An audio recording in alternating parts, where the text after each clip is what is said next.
Hey, folks. Hopefully, everybody's doing pretty well. It is a Friday night. I'm in my room, so I'm using this lighting. It's not that good here. Hopefully, you guys had a good week. Um, yeah, hopefully, you had a good week, and I hope that you guys are excited about tomorrow. We're out there to be the beacon, the light, and be able to go serve hard. Remember everything that we do, we serve for the Lord. I want to talk, a little bit about developing leaders. And we know, I wrote a few things down, and I also, the Lord put, a couple verses here that I kind of want to talk about. But we know that Jesus developed leaders by finding ordinary people and bringing the extraordinary out of them. You see that all through the disciples, the 12 disciples. These were individuals that were just nobody. Just fishermen, tax collectors, sinners, and all that. And one of the things is that successful organization understands the strong leadership that is non-negotiable. And that leadership development is equally important. In any organization, faith-based church, whatever case may be. Unlike most secular organization, I think it's imperative to create a leadership role. Uh, you know, it's important that we create, spiritual leadership, which I mean, sorry about that, spiritual leadership, because like Denise corrected me, there's a difference between leadership and spiritual leadership. And I think it's important to have both leadership and spiritual leadership. You know, excuse me, we commonly hear like pastors or people from faith based, they are struggling to find and develop leaders. Maybe probably not in granite, but in small churches, or in organizations like ourselves, that we struggle to find certain leaders. But with that comes, I think it's a lack of intentional planning, I believe, and developing the leaders that we already have, or potential leaders there. A couple things to think about is like, what plans do you have in place that takes leaders from one step to the next? What plans do you have within your team members in the bridge ministry or Celebrate Recovery or the mobile food pantry that you have that's going to take people that's potential leaders and take them from one step to the next, to increase their ability and capacity, you know. So it's a question to kind of, it's very important to understand and ask that question when you're doing, training. You want to train up leaders. We want to train up leaders, spiritual leaders, leaders that bring out the fruit of the spirit. As we know, Jesus didn't find ordinary people. He just found ordinary people and he brought the extraordinary out of them. So, for an example, it's like he didn't find Peter the apostle. He found Peter the fisherman and developed him into the apostle leader. He trained him up, developed him. Jesus didn't stumble upon Matthew the disciple. Instead, he found a tax collector and developed him into a disciple leader.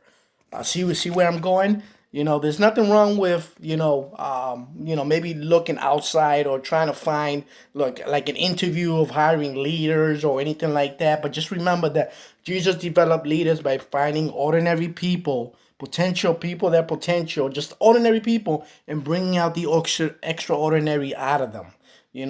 Well, there's nothing wrong with obviously we know that Jesus' life exemplifies leadership development. We know that because you could do that by the 12 disciples and then the 77 or 70 disciples.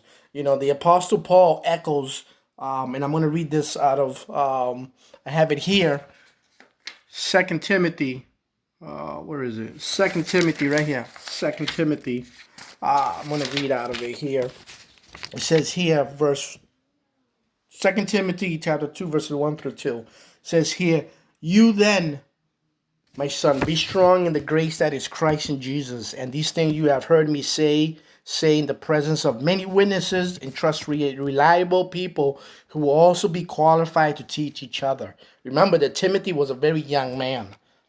He was not, like Paul, older or old as like a grandpa like Jeff Kuskuna, or even older, a great grandpa Richard, or Neil, But Timothy was a young man, and this is what I hear Paul telling Timothy, that what I've learned, I'm passing it on to you so you could pass it on to others. He's teaching Timothy that the importance of leadership development, a development cycle. Can I get amen, a witness? If so far, if you're understanding with me, give me a thumbs up on the, on Facebook Messenger or whatever, But what does leadership decide? What does leadership decide, development look like? Here's a tool that I tend to. I know it's very corny, kind of weird, but it's probably very easy to understand. It's on the birds and the bees. You guys heard of birds and the bees, right? No, not birds and the bees. Oh my Lord, pray for me. What am I thinking? I mean, birds versus eggs. I need prayer. Bird versus eggs. And here's the thing. Bird versus eggs. Maybe I might be able to turn it around. Let me see. How do I turn this camera around? Does it let me? Okay, maybe it doesn't let me. Sorry about that. There's got to be a way to turn this camera around. That way makes it easier. But anyways, as you can see, in addition to the Timothy, to the Timothy passage, you'll see also Matthew's 13:44, and I want you guys to read it. Don't go by my word or anything like that. You'll see it in the center of the chart there, and that passage reads, what does it say? The kingdom of heaven is like treasure hid in a field. When a man found it, he hid it again, and then his joy went and sold all he had bought in that field. We know that, and we've heard numerous different ways of it, but I'm using this as leadership development tool. So just keep that in mind. While there's beautiful literal meaning to this parable, there's also another application. First, we read about a man who, one, found a hidden treasure in a field, and upon finding that treasure, he sold his belongings and purchased the entire field. Why is that? Maybe he was thinking, maybe it's a thought, if there's one treasure to this field, there's bound to be more. That's just a thought process. I could be incorrect. But again, I'm using this as leadership development. I'm not a pastor or anything like that. What if our organization or the people that serves in the volunteers in the Merrimack Valley Dream Center, what if they were like this field? What if God purposely placed those people in the Dream Center to be found and developed? People in our team. What if the leaders needed to take our organization to the next level are sitting right next to us every, when you are in the CR meeting? Maybe just the quiet one. During your staff meeting, maybe in Bridge Ministry, the quiet one. Maybe the one that always stepping up, and like that guy Mark. Woo! He takes his ADD meds or whatever, and it's like, woo! That, whatever the case may be, But have we thought about how about if, that person's right next to us, every time we do ministry, What if God purposely again placed people in our organization to be found and developed? There's 4 phases, basic 4 phases to development, to this development cycle. There, the first one is you discover the birds versus the eggs. Birds right here. The birds versus the egg. One of the first steps of leadership development is creating ways to discover who has the potential to lead. That's number 1. That's on the right here. This part right here. I wish I could turn this camera around, but I don't know. It's not letting me. In the parable. So remember going back to the parable about the man that found the treasure, which implies that he was looking over the field. I'm using the term bird versus egg because we tend to look for already developed leaders instead of people that has leadership potential. We look for the bird, but not the egg. Again, we look for the bird, but not the egg. When we look for the eggs, we're looking for people who have potential inside them. These people are watching, or actually not watching, these people are waiting to hatch and spread their wings.